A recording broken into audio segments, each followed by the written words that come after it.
Hola a todos, ¿cómo están? En este módulo 3, una de las conferencias que vamos a tratar es el tema de preeclampsia. Es un tema de vital importancia a nivel mundial, sigue siendo una de las 3 principales causas de mortalidad materna a nivel mundial y específicamente en Latinoamérica sigue siendo una de las causas más importantes de mortalidad materna y representa en Colombia la principal causa de muerte materna. Nuevamente resaltar el papel y el aporte de la Secretaría de Salud y Bienestar Social de Remedios con esta iniciativa de capacitación a todo el Hospital de Remedios. Queremos agradecer obviamente la iniciativa y esperando que esto se replique en otros municipios. Entonces, hablando ya detenidamente del tema en preeclampsia, tenemos que es una enfermedad multiorgánica que afecta a la gestación en un promedio del 2 al 8% de la población gestante. Es una de las principales causas de mortalidad materna y morbilidad materna extrema.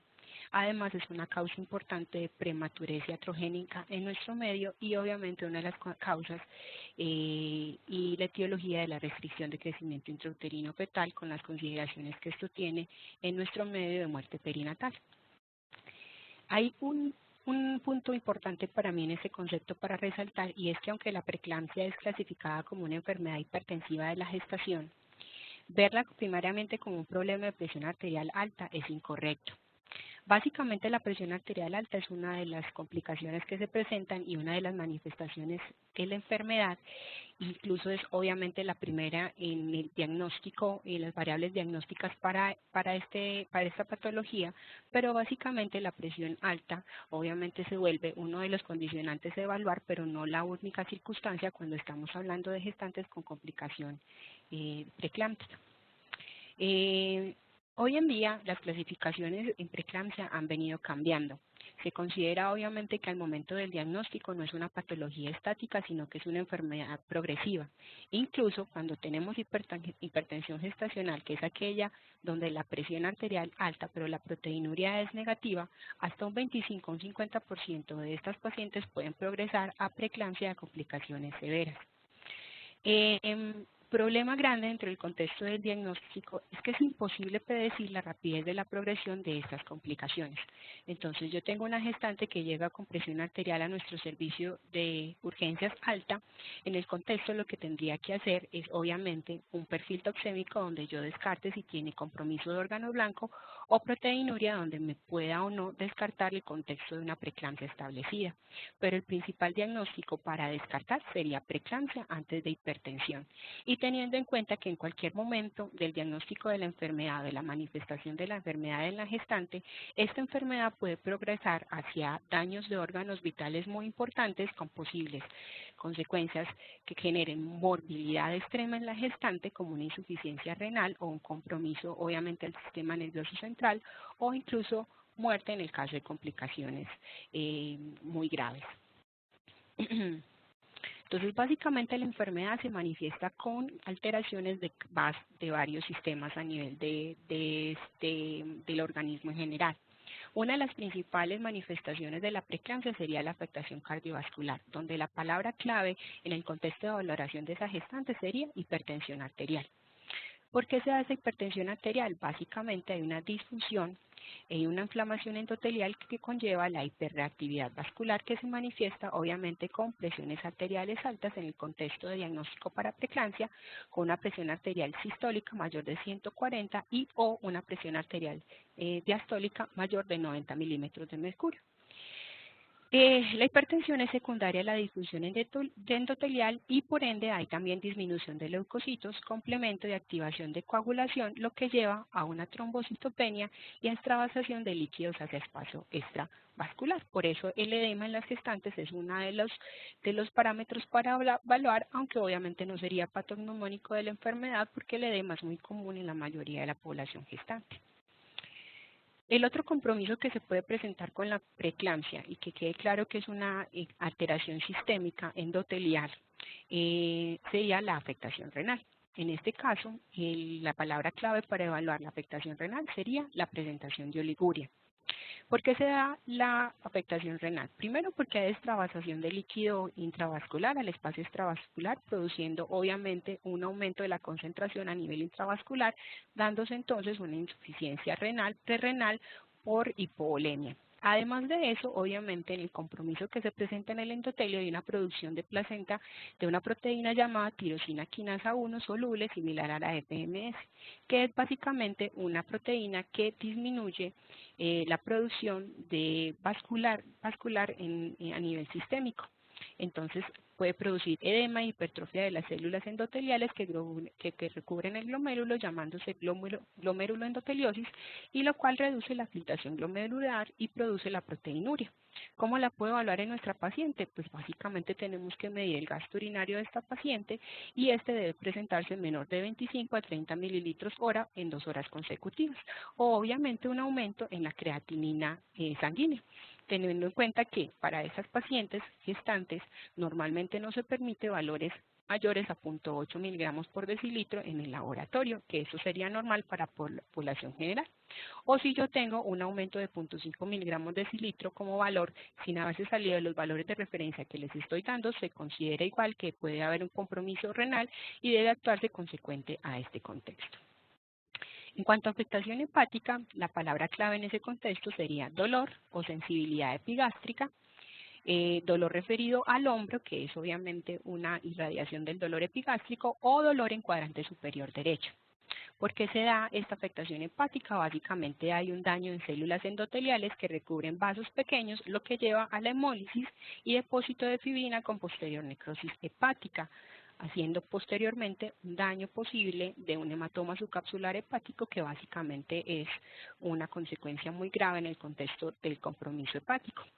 Básicamente, como esto se da una necrosis hepática, entonces hay consumo de los productos de coagulación, lo que puede llevar posteriormente a esta gestante a una hemorragia obstétrica durante el parto o como complicación una coagulación vascular intravascular diseminada y, como ya lo mencioné, un hematoma subcapsular hepático. En cuanto a afectación del sistema nervioso central, la palabra clave aquí para evaluar en nuestra gestante es cefalea.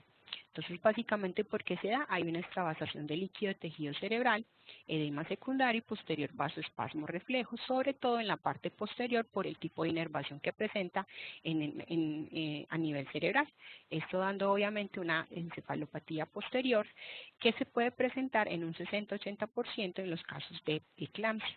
La paciente con preeclampsia tiende a padecer problemas con la autorregulación cerebral, por eso las pacientes eclánticas más comúnmente se presentan primigestantes por debajo de los 25 años.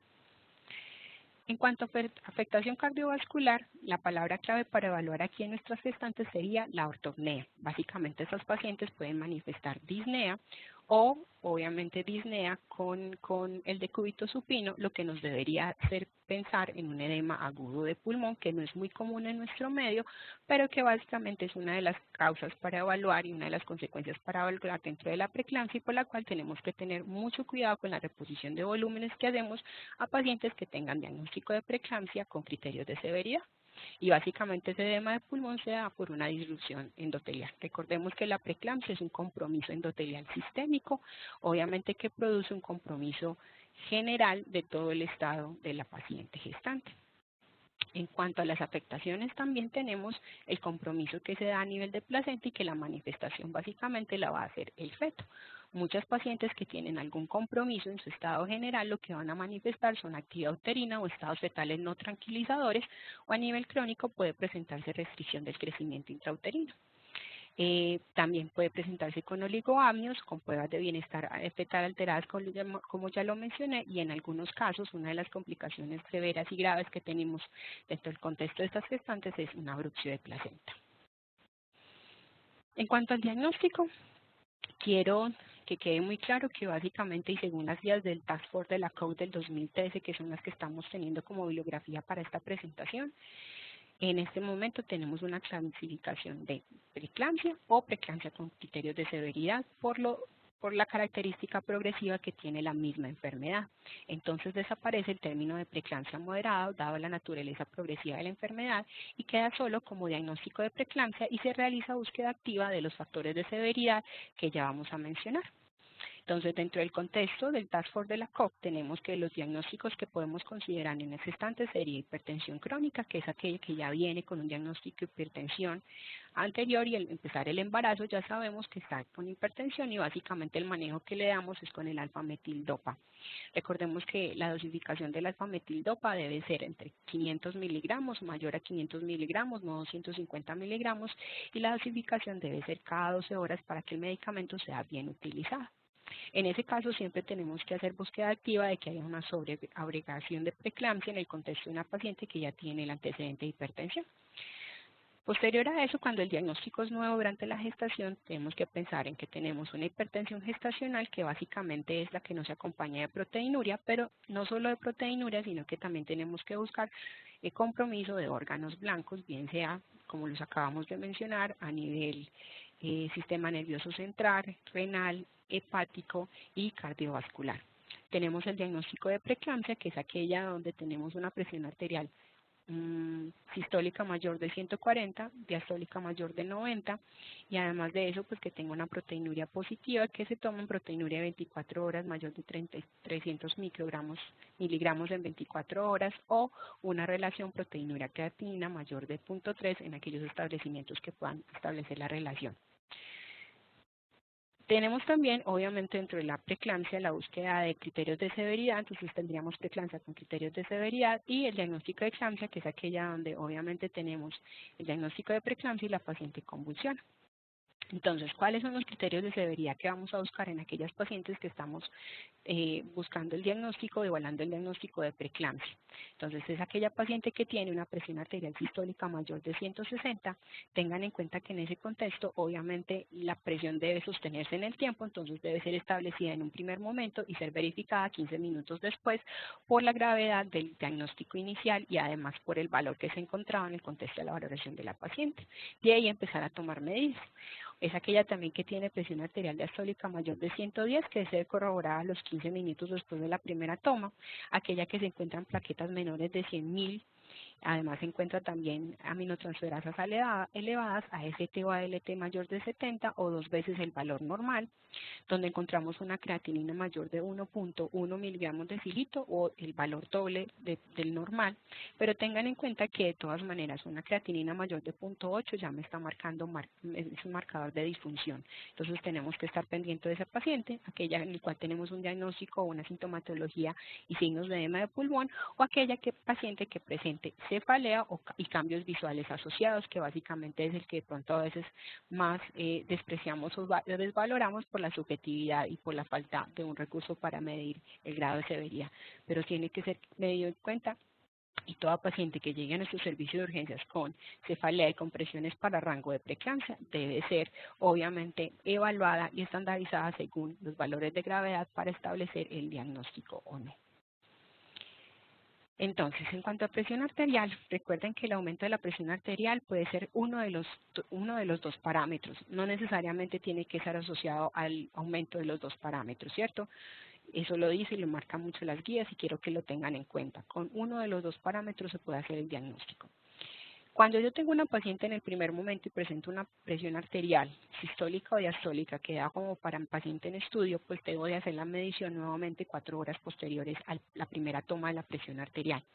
Pero si las presiones arteriales son muy altas, y en este caso, y según las recomendaciones de la guía colombiana, mayores de 150 a 100, se debe hacer una búsqueda o una toma posterior, 15 minutos posteriores, y de ahí iniciar manejo con antihipertensivos en el contexto de paciente urgente.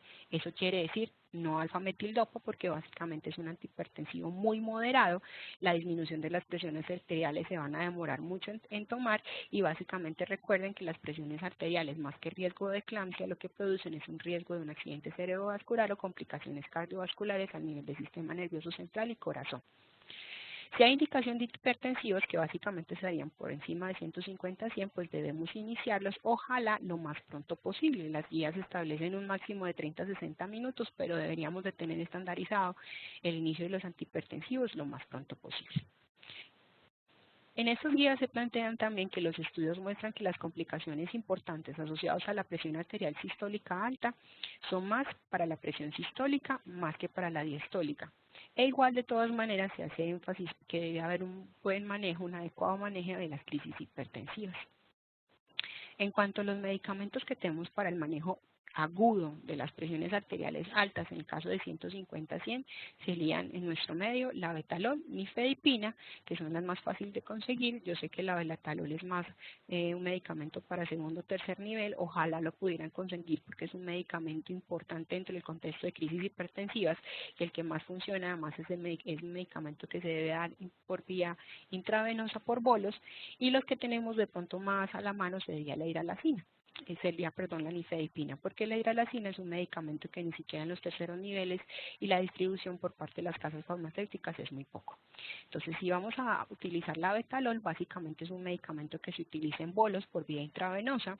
Básicamente la ampolla viene de 100 miligramos, lo que hacemos es coger una solución salina de 100 cc, le quitamos 20 cc, introducimos el medicamento y empezamos a hacer bolos que van sumando sucesivamente de 20, 40, 60 y 80 en el contexto del manejo de la paciente. Básicamente, iniciado el medicamento, tenemos que estar rebalando la paciente cada 20 minutos y posterior a eso ir titulando la medicación, porque pues las metas no son bajar las presiones hasta normalidad. Tengan en cuenta que la presión arterial depende la perfusión sanguínea, la perfusión de ese bebé, que tenemos que sostener en el tiempo y no podemos bajarlo a parámetros de normalidad. De pronto en el medio suyo de ustedes se puede encontrar mucho más fácil la nifedipina, pero tengan en cuenta que necesitamos utilizar nifedipina de corta acción. No nos sirve la nifedipina de 30, tiene que ser la nifedipina de 10 para lograr un manejo mucho más óptimo de urgencias y obviamente agudo del manejo del contexto de una paciente con una emergencia hipertensiva. Las dosis son entre 5 a 10 miligramos cada 30 minutos. Tengan en cuenta que la indicación es para vía oral y no se vale colocarlo vía sublingual.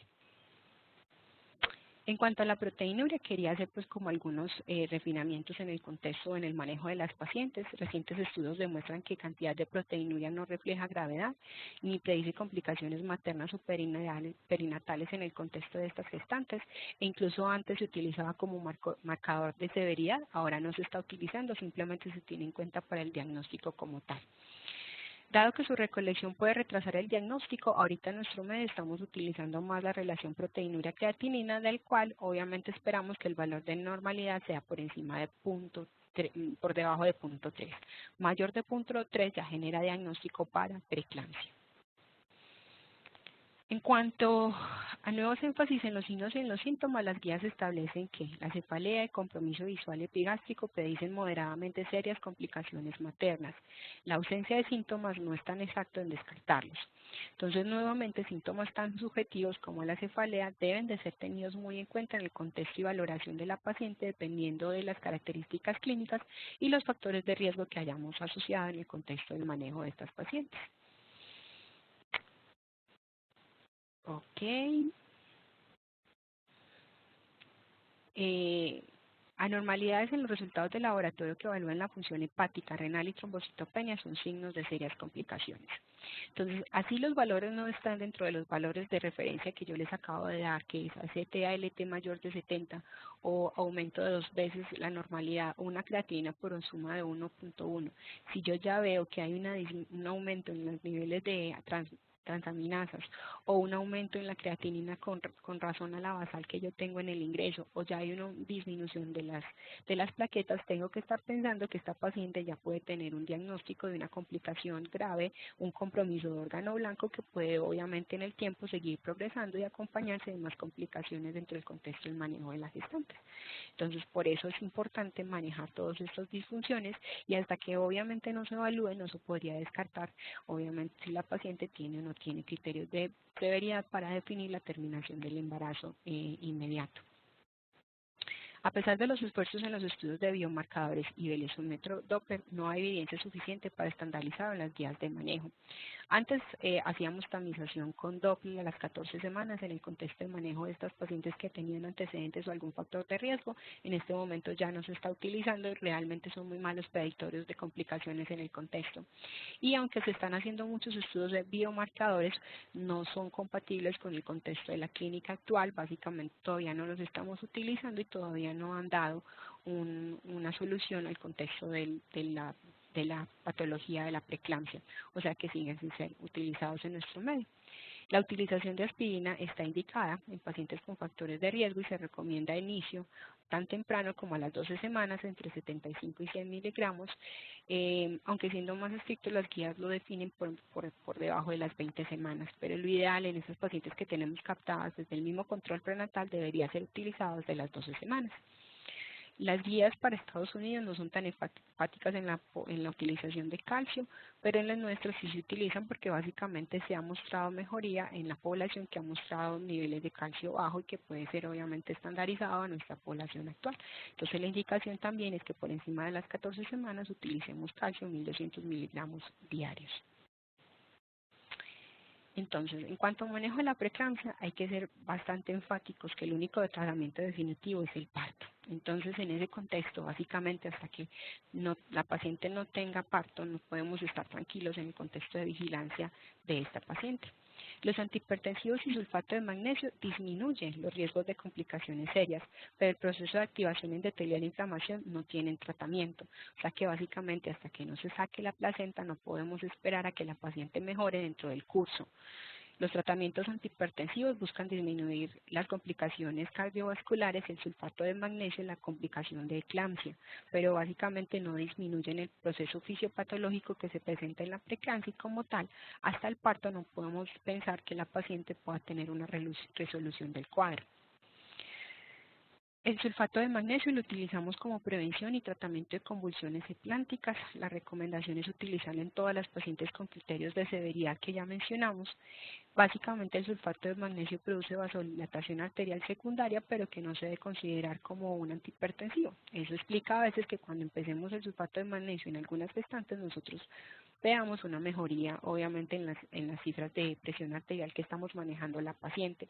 Tengan en cuenta que el magnesio también pasa a la placenta, entonces puede presentar obviamente compromiso del bebé y cambios en los monitoreos que le hacemos, incluso algún diagnóstico errado de estado fetal no tranquilizado.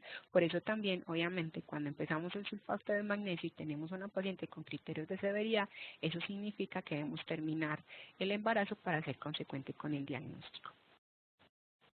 Entonces, por edades gestacionales, entonces, ¿qué podríamos considerar? Cuando tenemos una paciente con un diagnóstico de preeclampsia y un embarazo mayor de 37 semanas y tenemos criterios de severidad, nuestra vía sería definir el parto luego de la estabilización de la paciente. Entonces la paciente obviamente se debería colocar sulfato de magnesio, se le debería colocar líquidos endovenosos para mejorar la parte obviamente del volumen intravascular, disminuir los riesgos que esta paciente pueda tener de compromiso hepático y renal y finalmente definir la vía del parto. Si no tiene criterios de severidad, pues la evidencia en este momento está a favor del parto más que a favor del manejo expectante, porque podemos tener complicaciones posteriores en el manejo expectante como restricción de crecimiento intrauterino, oligoamnios y abrupción de placenta que no queremos que se presente en la población. Entonces básicamente toda gestante con un diagnóstico de preeclampsia por encima de las 37 semanas, lo indicado es terminar la gestación. En aquellas pacientes entre la semana 34 y 36 semanas con criterios de severidad también definimos parto después de la estabilización de la paciente, que depende pues del cuadro clínico que tengamos y de las condiciones en las que el gestante está en ese momento del diagnóstico. Sin criterios de severidad, según las guías, se debe individualizar el caso, pero teniendo en cuenta que esta paciente debe ser manejada específicamente segundo o tercer nivel, donde haya posibilidad de una unidad de cuidados intensivos maternos y perinatales por el caso de la prematurez del bebé.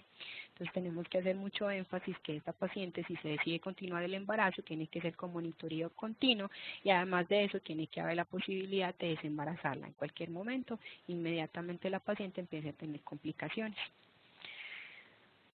En nuestro medio, básicamente las unidades de cuidados intensivos pueden pensar en desembarazar a una paciente por encima de 750 gramos o 28 semanas en adelante para, obviamente, garantizar una mayor viabilidad del feto. Entonces, en nuestro medio, entre las 27 y 28 semanas hasta las 36, hasta las 33 más 6 semanas, perdón, obviamente tendríamos la posibilidad de manejo dependiendo de las consideraciones. Igual hay que resaltar una complicación importante y algo que le explica la misma fisiopatología de la enfermedad. Entre más temprana la aparición, es más severa la presentación, por ende lo más probable es que cuando hagamos un diagnóstico de preeclampsia vaya a tener criterios de severidad o compromisos de órganos blancos más importantes, de los cuales nos lleven a tomar la decisión de terminar la gestación. El manejo debe ser obviamente por un especialista con disponibilidad de cuidados críticos materno y perinatal. En este caso se podría, dependiendo de la valoración de los exámenes y de la clínica de la paciente, esperar a realizar la maduración pulmonar en este recién nacido y si las condiciones permanecen estables, esperar un seguimiento por 48 horas mientras se espera la maduración completa y definir obviamente la terminación del embarazo, dependiendo obviamente de las características de la paciente y además la vía del parto. Sin criterios de severidad es posible hacer un seguimiento hasta la semana 34 y 36 de gestación y de ahí en adelante definir dependiendo de los criterios que les acabo de dar para la semana 34 y 36. Con criterios de severidad y alguna evidencia de beneficio fetal para evitar bebés prematuros, pero genera exposición hacia bruxia de placenta y restricción del crecimiento intrauterino y algunos estudios han demostrado que aunque no aumentan la mortalidad o morbilidad materna, sí pueden aumentar obviamente estas complicaciones en los recién nacidos. Entonces, en vez de disminuir el riesgo de prematurez, aumentamos el riesgo de que estos pacientes tengan un bajo peso al nacer, mucho más bajo peso al nacer, no tengan un crecimiento adecuado intrauterino porque ya es un ambiente tóxico para ellos y además de eso, pues el riesgo que acumula la bruxia de placenta tanto para la gestante como para el feto. Entonces, en el manejo de la eclampsia, lo claro es que el embarazo se determina después de que una paciente sufre una convulsión eclámptica que se considera una complicación mayor con unas secuelas que pueden ser muy importantes tanto para la gestante como para el bebé, no podemos continuar el embarazo. Se debe tratar de estabilizar la paciente, el parto debe ser inmediato por inducción o cesárea dependiendo de las características de la gestante y de la gestacional.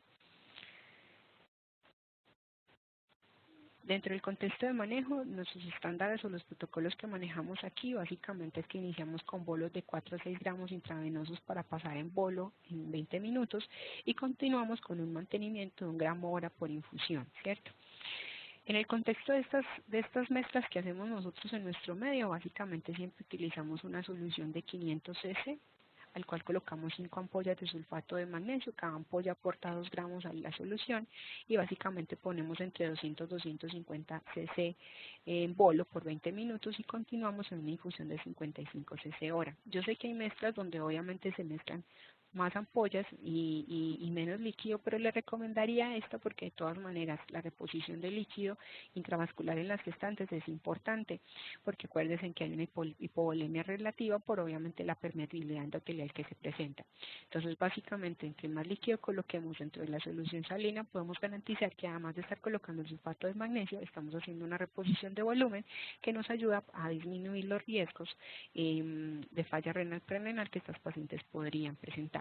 Y siempre que estemos utilizando sulfato de magnesio tenemos que hacer obviamente una supervisión muy estricta de intoxicación por magnesio en estas pacientes porque básicamente puede generar complicaciones como falla respiratoria. Entonces hay que estar muy pendiente de los reflejos osteotendinosos que son de los primeros en manifestar un aumento tóxico para esta mamá del magnesio y tratar de hacer un seguimiento muy estricto. Tengan en cuenta que pacientes que tengan una creatinina mayor de 1.3 hay que disminuir la dosis que les acabo de dar a un 50% y que esta terapia se debe dar hasta 24 horas postpartos en las gestantes que tienen obviamente los criterios de severidad, incluso en aquellas que han convulsionado. Entonces, por ahora es todo, es como un recuento obviamente de lo importante y manejos claves para el pacientes con preeclampsia o en el diagnóstico. Quería resaltar primero que no es necesario las dos modificaciones en la presión arterial. Podemos hacer diagnóstico con la presión arterial sistólica o la presión arterial diastólica. Tener en cuenta que es una enfermedad progresiva en el tiempo, que incluso hasta el 25 o 50% de las pacientes que consideramos que tienen hipertensión arterial pueden terminar con una complicación como preeclampsia, que puede tener complicaciones muy graves dentro de la gestante, que pueden comprometer gravemente el contexto del crecimiento fetal y además de de eso presentar una abducción de placenta que sería catastrófico para las gestantes, y que todas las guías se ponen de acuerdo en que el diagnóstico temprano y el manejo temprano en el contexto de la preeclampsia pueden aumentar las posibilidades de que estas gestantes no mueran en el momento del parto o el puerperio. Entonces tenemos que hacer parte como de todo este vínculo, el contexto de manejo temprano y juicioso de las gestantes, hacer una adecuada valoración de toda paciente que llegue a urgencias con signos o síntomas de preeclampsia, y tratar de definir, dependiendo del compromiso que podamos valorar por laboratorio o clínica en el contexto de esas gestantes. Bueno, mil gracias y nos veremos pronto en Remedios.